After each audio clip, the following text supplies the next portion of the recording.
À quelques jours du certificat d'études primaires et dans le souci de préparer psychologiquement les candidats afin de mieux les outiller à affronter sereinement les épreuves, un examen blanc a été organisé sur toute l'étendue du territoire national.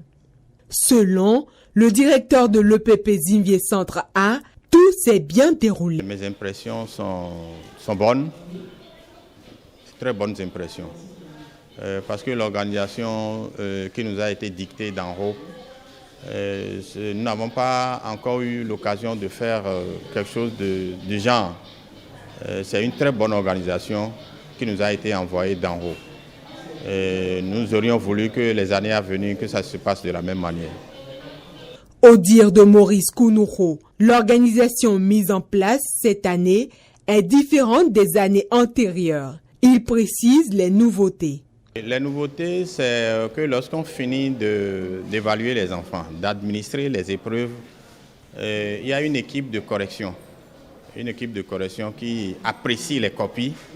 Et lorsque ces copies sont appréciées, on repart dans les salles pour faire la correction collective aux enfants.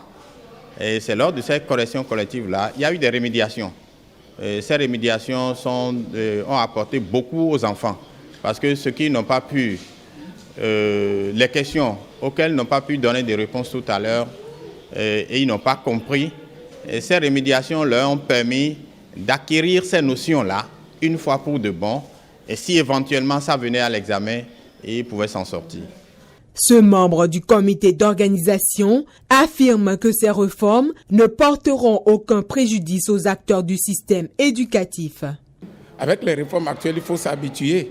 C'est des réformes que nous, enseignants, on est prêts. Et on s'est déjà préparé psychologiquement. Avant même le démarrage de l'examen blanc, nous étions déjà préparés. Et on a même déjà averti aussi les enfants pour ces réformes-là. Donc ce n'est pas aussi... Comme il y a des changements au fur et à mesure, on corrige, les enfants aussi ont la récréation, sortent pour la récréation. Ce n'est pas fatigant, Plusieurs candidats ont affirmé qu'ils sont satisfaits des épreuves composées au cours de cet examen blanc qui a pris fin ce 27 mai. Rappelons que l'examen du CEP 2022 se déroulera du 7 au vendredi 10 juin.